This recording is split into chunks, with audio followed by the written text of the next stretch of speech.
Warning, this video is intended for adult collectors. It contains plastic collectibles, questionable opinions, and someone who knows a lot about Japanese spandex. Incoming random review in 3, 2, 1. Hello everyone, welcome back to the TJOmega channel for day 1317 of our daily content grind. And since we just talked about Transformers 1 Studio Series Bumblebee yesterday, I thought we'd keep the Transformers 1 groove going and cover the new Voyager scale Sentinel Prime, who also recently just came out. I've been excited for this one just because, I was really happy with how the Prime Changer turned out. So I thought, well, if they just make this larger, there's no way this could be bad. And you'll see it's far different as a beast than I expected it to be. Okay, so for starters, he is using that made-up jet mode that he did not have in the movie. However, we're going to pretend that he had it, for the sake of argument. It does look nice. I do like the overall look. The reverse wing and the narrow tip do kind of give me that Cyclonus vibe a little bit. Like if you retooled and redid the head on this one, colored it purple, I probably would assume it to be some kind of weird Cyclonus, or maybe like a super weird Ferrac if you want to separate those two. But no, like, it's not a bad look. I do like the overall look of it. It's a little bit dirge. I'm not gonna lie, I've always gotten dirge vibes off of this particular design, but it still looks pretty good. I'm still happy with it. I will give you a little bit of a cleaner look by taking the accessories off. You'll set them aside. Now you're really getting the dirge, right? Now that you can see just like that light brown is just kind of in the wings.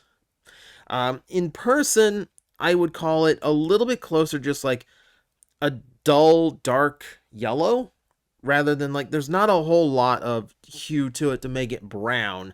So if that's what you're after, yeah, it's a little bit off. I guess that separates him from dirge a little bit, I guess. But the overall look is still good. I like the big thrusters in the back, which also are under the wings. And that will be discussed later once we transform the toy.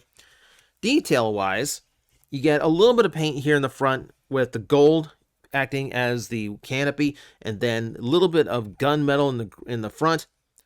I'm still not entirely sure why space vehicles, why Cybertronian alt modes actually have canopies, like you have a passenger or something. Bumblebee had the decency to just not have anything that looked like that. Sentinel, for some reason, is sticking to it. I know it's so kids recognize it as a jet. Go with the joke here. Going beyond that, there's really not a lot of other paint going on in the vehicle mode, aside from the blue striping breaking up all of that yellow for the wings. That's basically your lot. Now, I'm going to give you a few warnings here. Number one, yeah, it's going to be one of those just like the robot is underneath the jet type transformations.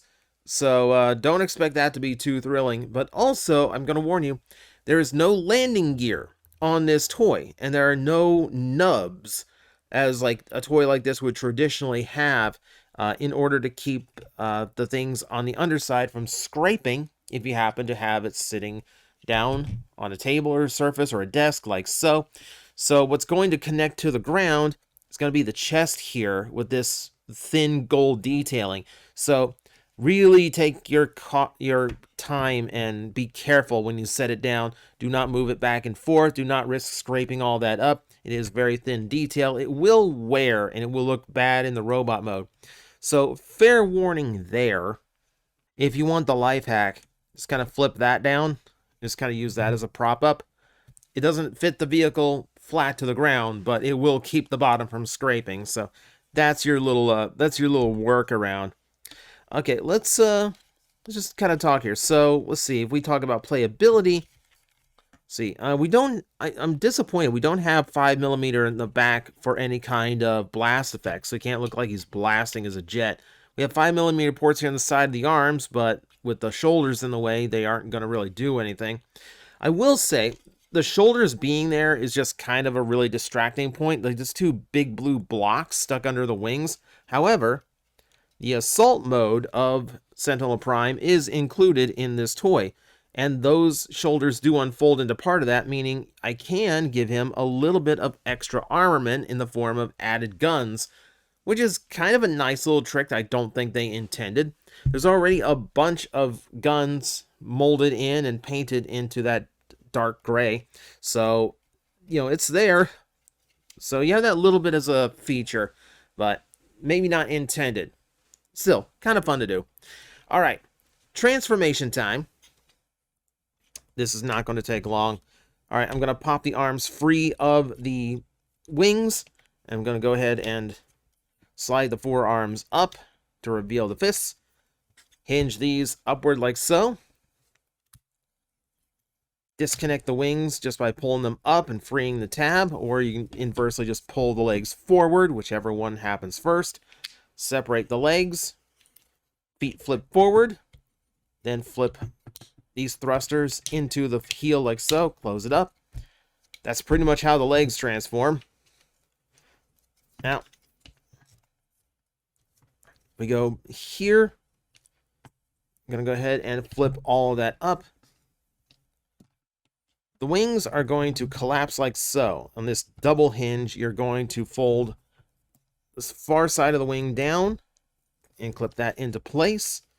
Okay, now for the actual robot mode, this has to go this way with the points up. I just like flipping it all the way around so I can show you what all those double hinges inside are doing. This is going to double hinge all the way up and go flat against what will be his back. And then the nose cone folds down like so. That's going to peg into the back, make that all nice and solid. The head, rotate all the way around like so. You don't have to rotate the head to transform. I just like hiding it away in the vehicle mode if I can. And with that, these two pieces, there's going to be kind of a multi-slot peg going here. So you're going to make sure that gets pushed in nice and tight. Make sure it makes a really solid connection. You might have to hold it for a second because sometimes they kind of like to wedge their way out. But with that, your Sentinel Prime is going to be in robot mode. Like I said, there's not a whole lot to the transformation. It's pretty quick and clean. So nothing we can, nothing to really write home about. It's just efficient. And I guess with a Cybertronian style vehicle, that's not to really be surprised. If anything, I think the surprising aspect of this is the first time we got this character, it wasn't that simple. The Prime Changer actually does a lot of stuff that this larger Voyager does not. The transformation, for instance, I think is a little bit more clever. And I think the limited budget of the Prime Changer is kind of what inspired that. You know, it's like, necessity, mother of invention type thing. But yeah, like it feels a lot more simple than the smaller, more simple figure, which is interesting. Also, I'm gonna be honest, I think I like the color scheme on this one better. Like, this one's more movie accurate, like the biceps, for instance, should be gray. But honestly, I like the darker brown. I think this actually makes it look more movie accurate, and I think it's a nicer color mix than this. Like, yeah, the yellow is keeping it close, farther away from Dirge, but I don't know, I just like the richer color better. Okay, so that all aside, that comparison aside, let me go in for the headshot. Okay, so we agree that Sentinel really should just kind of look like a jerk, and he kind of does. He does have this kind of like smug design to his head sculpt that I think works pretty well for the character. Yeah, pretty good job. Pretty good job representing him. I do like the overall look. I go ahead and give you a little rotation there so you can see the earpieces have been painted in gold as well. Up close, like, it's interesting the Seeker vibes he gives me between that gold looking like the cockpit and the intakes around his head. I don't know. Maybe I'm forcing the Dirge thing at this point. I need to stop mentioning that. You know what? I'll keep him zoomed in so you can see the sculpted detail across him. The detailing on the chest is actually really, really nice.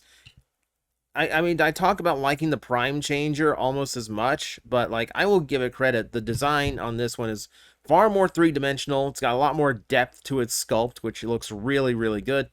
You can see all the little details there, that gunmetal painted through the midsection of the arm. Gives it a nice little bit of detail. The gold hits here and there. He does have this regal color to him. Even does have a little bit of the two-tone blue just to break it up along the legs. Yeah, it's a really pretty figure. You know, again, like the only knock I have against it is I think the brown they use is a little bit too pale. Beyond that, yeah, he's looking pretty good.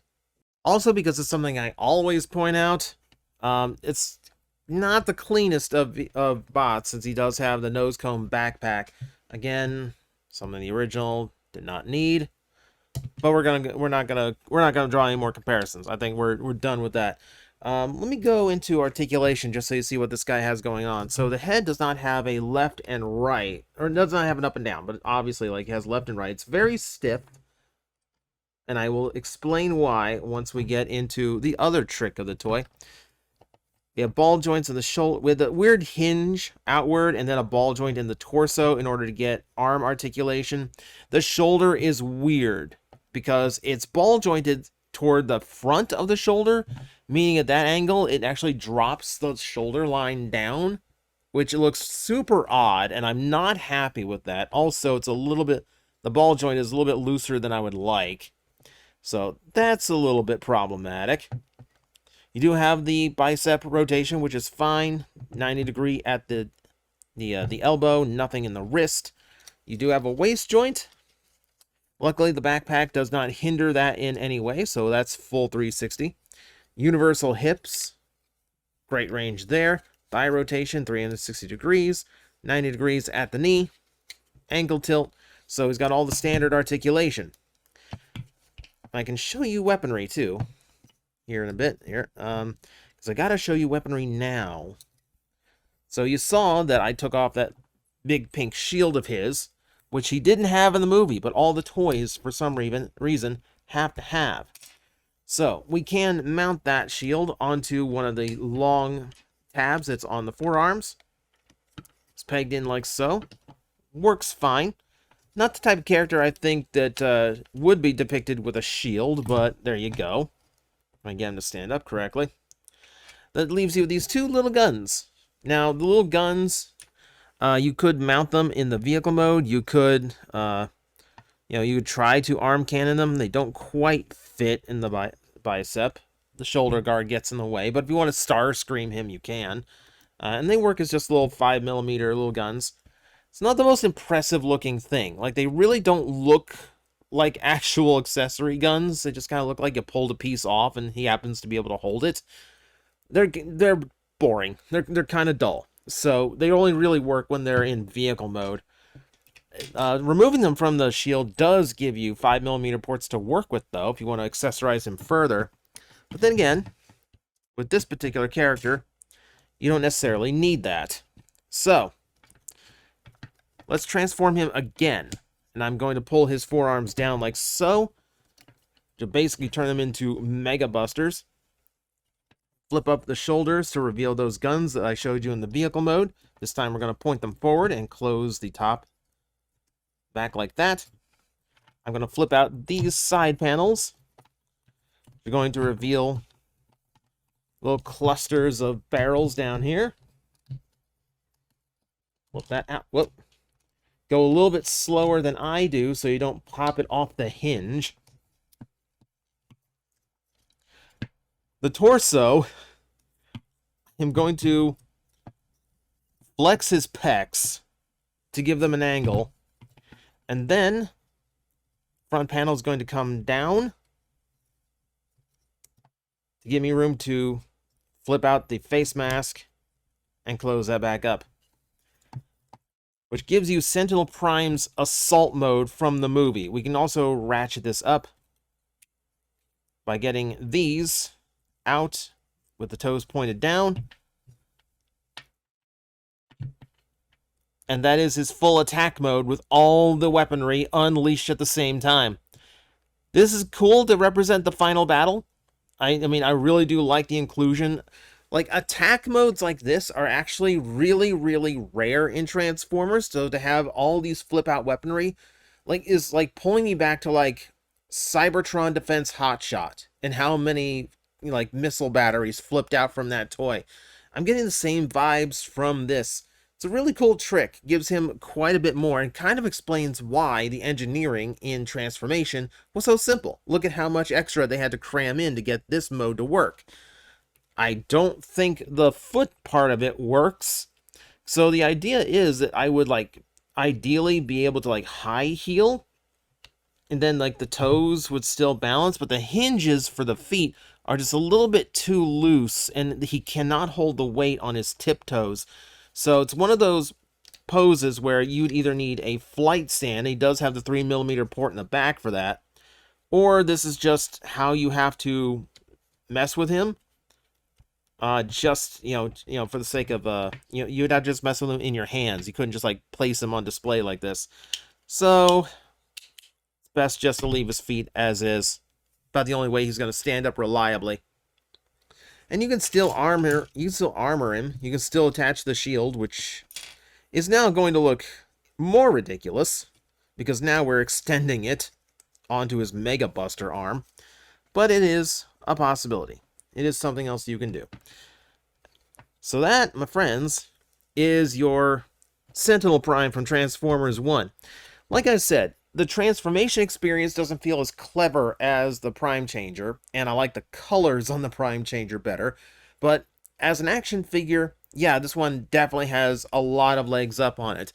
It's a solid enough piece. And now, if it was just a standard Transformer, I'd say it's a little bit too simple.